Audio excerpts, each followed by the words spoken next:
నల్గొండలో జరిగిన సంఘటనను మీరు ఎట్లా చూస్తారు? ఎందుకు ఇట్లా బీసీల మీద ఎందుకు ఇట్లా దాడులు జరుగుతున్నాయి అనుకుంటున్నారు? బీసీలకు ఎందుకు కాంగ్రెస్ పార్టీ భయపడుతుంది? నా పేరు మార్క రమేష్ కుమార్ యాదవ్. నేను జాతీయ యాదవ్ హక్కుల పోరాట సమితి మష్రాబాద్ నియోజకవర్గం అధ్యక్షుడిని. అలాగే మన బీసీ సంఘం greater Hyderabad working president R కృష్ణన్న గారు మా గురువు గారు. అయితే ముందుగా మనం తెలుసుకోవాలి ఏంటంటే ఈ 2 రోజుల నుంచి 3 రోజుల నుంచి ఏదైతే సంఘటన జరిగిందో ఈ మామిడి యాదగిరి అనే పర్సన్ ఎవరైతే ఉన్నారో వాళ్ళ మిస్సెస్ అయినటువంటి వాళ్ళ భార్య అయినటువంటి నాగలక్ష్మి గారు నామినేషన్ వేయడానికి వెళ్ళారు. ఇది నల్గొండ డిస్టిక్ ఇది. సో నామినేషన్ వేయడానికి వెళ్తే అక్కడ ఉన్నటువంటి లోకల్ ఒక గుండా సందీప్ రెడ్డి అనేటోడు వాళ్ళ పత్రాలు తీసుకొని చింపేసి వాళ్ళ ముఖం మీద వేయడం, మీరెంత, మీ స్థాయి ఎంత, మీరు ఎందుకు పోటీ చేస్తున్నారు అనడం. అలాగే అక్కడ ఉన్నటువంటి ఇతర కులాలతోటి మాకు ఎలాంటి ఇబ్బంది లేదు, SC ST minority BC మంగళి Sakali అందరినీ కలుపుకొని వెళ్ళే జాతి మాది. ఎవ్వరికి అగ్రకులాలకు కూడా మేము వ్యతిరేక కాదు. కేవలం ఉన్న 6% కానీ 8 కానీ 10% కానీ వాళ్ళు ఏదైనా రిజర్వేషన్లు కానీ ఏదన్నా ఈ రోజు రాజ్యసభలో కానివ్వండి, పార్లమెంట్లో కానివ్వండి, లేకపోతే అసెంబ్లీలో కానివ్వండి, వాళ్ళు పెట్టుకున్న బిల్లులేమో ఇమ్మీడియట్గా పాస్ అయిపోతాయి. దానికి ఎవరు కూడా వ్యతిరేకించరు. మేము 56% ఉన్న బీసీలము ఒక సర్పంచ్గా ఆయనని అభ్యర్థిగా నిలబెడితే దానికి ఆయన కళ్ళల్లో సంతోషం చూడాలంట, ఆయన ఒక మినిస్టర్ కళ్ళల్లో సంతోషం చూడడానికి అని చెప్పేసి ఆయన వాళ్ళని బెదిరించి గత 2 రోజుల నుంచి ఆయనని వివిధ వెహికల్స్లలో, అంటే ఒకరోజు ఒక కార్లో తీసుకెళ్ళి మళ్ళీ ఇంకో రోజు ఇంకో కార్లో ఆయన పర్సనల్గా వెళ్ళి మేము కలవడం కూడా జరిగింది అక్కడ. అది మేము ఇప్పుడు మీడియా ముంగట మేము చెప్పుకోవడానికి కూడా కొంచెం మాకు ఇబ్బందికరంగానే ఆయన మందు తాగే బాటిల్లో అది మూత్రం పోసి ఆయన తాగించడం అనేది అది ఎంతవరకు ఈ సభ్య సమాజం అనేది మిమ్మల్ని యాక్సెప్ట్ చేస్తుంది అనేది మీరు ఒక్కసారి తెలుసుకోండి. ఇప్పుడు కూడా చెప్తున్నాం, మళ్ళీ కూడా చెప్తున్నాం. కోమటిరెడ్డి వెంకటరెడ్డి గారికి అసలు ఈడ మన డ్రింక్ అండ్ డ్రైవ్ టెస్టులు అని చెప్పి ఈడ మన క్రాస్ రోడ్లలో లేకపోతే నన్న మెయిన్ చౌరస్తాలలో పెడతారు. పొద్దున పూట అసెంబ్లీకి పోయినప్పుడు అసలు ఆ డ్రింక్ అండ్ డ్రైవ్ టెస్ట్ అనేది ఆయన మూతిలో పెట్టాలి. ఇంతకుముందుకు మాజీ ఎమ్మెల్యే గారు గాదెల కిషోర్ గారు కూడా అన్నారు, బీఆర్ఎస్ ఎమ్మెల్యే గారు కూడా, అన్న అసలు ఈయన పొద్దున వచ్చేటప్పుడు ఒకసారి ఆయనకు పెట్టాలి. ఆయన ప్యాంట్లోనే బాత్రూమ్ పోసుకున్నాడు ఒకరోజు. ఆయన పొద్దున వచ్చేటప్పుడు కూడా ఏం మాట్లాడుతాడో ఆయనకు మతి ఉన్నదా మతి లేదా అర్థమవుతలేదు. అరే ఒక బీసీ బిడ్డ ఒక సర్పంచ్గా ఎదుగుతుంటే కూడా మీకు అంత ఓర్వలేనిది ఎందుకు? మీకు ఆయన ఏమన్నా మాకు బీసీ చైర్మన్ అడిగిండా, లేకపోతే మన నామినేటెడ్ పోస్ట్ అడిగిండా, లేకపోతే మీ పక్కన కూర్చొని మన మినిస్టర్ పదవి అడిగిండా? మీరు మొన్న కూడా చూసారు కైలాష్ నేత గారు, ఆయన ఒక పద్మశాలికి సంబంధించిన జాతికి సంబంధించిన బిడ్డ, ఆయనకు డీసీసీ ప్రెసిడెంట్ ఇస్తే కూడా వీళ్ళు అన్నదమ్ములు ఓర్వలేని పరిస్థితి. అన్ననేమో ఒక పార్టీలు ఉంటాడు, తమ్ముడు ఒక పార్టీలు ఉంటాడు, ఈయన కాంగ్రెస్ పార్టీ అంటాడు, మరి ఆయన బీజేపీ అంటాడు, మళ్ళీ లాస్ట్ కళ్ళకని వచ్చి మళ్ళీ కాంగ్రెస్ పార్టీకి వస్తాడు. అరే మీరు అక్కడ ఉన్న ప్రజలు లోకల్గా మేము అక్కడ వెళ్ళి విజిట్ చేసిన వాళ్ళని మీరు దయచేసి ఒకసారి అర్థం చేసుకోరు. డబ్బు ఉన్నోడు ఒకటవుతాడు, ఒక రెడ్లు ఒకటవుతారు, ఒక రెడ్డి మిమ్మల్ని ఒకరోజు కూర్చోబెడతాడేమో అంతే తప్ప మీకు ఏ అవకాశం కూడా కల్పించరు.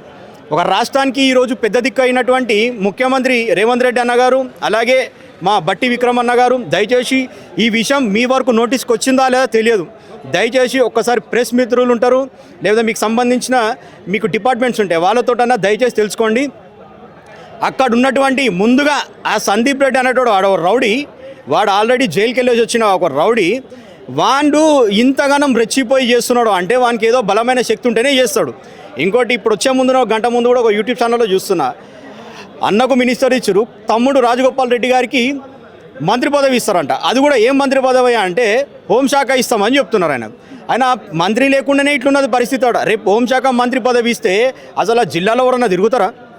ఆ జిల్లాలో అన్నీ ఏకగ్రీవమే అయిపోతాయి. రేపు అక్కడ కార్పొరేటరో లేకపోతే ఒక బస్ ఎలక్షన్సో లేకపోతే ఇంకా ఎలక్షన్స్లో పోటీ చేయాలంటే అభ్యర్థులు కూడా ఉంటారు. అక్కడ వాళ్ళ మనుషులే ఉంటారు, వాళ్ళే ఏకగ్రీవం చేస్తారు.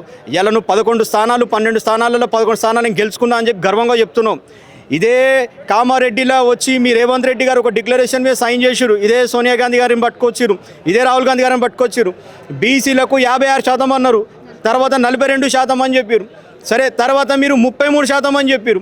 ఈరోజు ఒక్కసారి మీరు చూడండి, మీరు కొన్ని గ్రామాలలో చూడండి, అక్కడ అభ్యర్థులు ఒక 600 వరకు బీసీలే ఉండరు.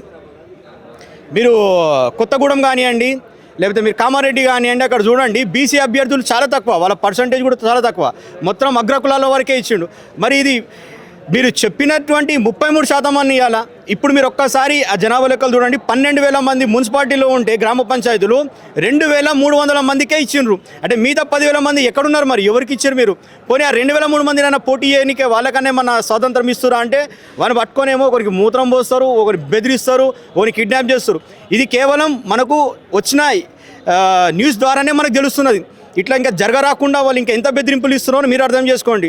ఇప్పుడు ఆయన ఒక బలీన కుటుంబం నుంచి చెందినవాడు. సో వాళ్ళకు మీడియా అనేది లేకపోతే వాళ్ళకు సోషల్లో ఎవరికైనా చెప్పుకోవాలన్నా లేక పై అధికారులు కూడా చెప్పుకోవాలన్నా మీకు రేషన్ కట్ అవుతుందని మీకు లేకపోతే మీకు బెనిఫిట్స్ రావని చెప్పేసి లేకపోతే మీకు ఏదన్నా స్కీమ్ ఉంటే స్కీమ్ రాదని చెప్పి ఎన్నో బెదిరిస్తుంటారు. ఎందుకంటే ఈరోజు మీడియా అనేది చాలా ఫాస్ట్ అయింది. మీడియా ద్వారానే ఒక సామాన్య కుటుంబానికి ఏమైనా అన్యాయం జరిగినా ముందుగా వచ్చి నిలబడేది వాళ్ళే, ముందుగా కేసులు పెట్టుకునేది వాళ్ళే, ముందుగా గంటలు వాళ్ళు ఎండ వచ్చినా వాన వచ్చినా మీడియా మిత్రులే నిలబడి ఎక్కడైతే ప్రజా సమస్యలు ఉన్నాయో అవి బయటికి తీసుకొస్తున్నారు.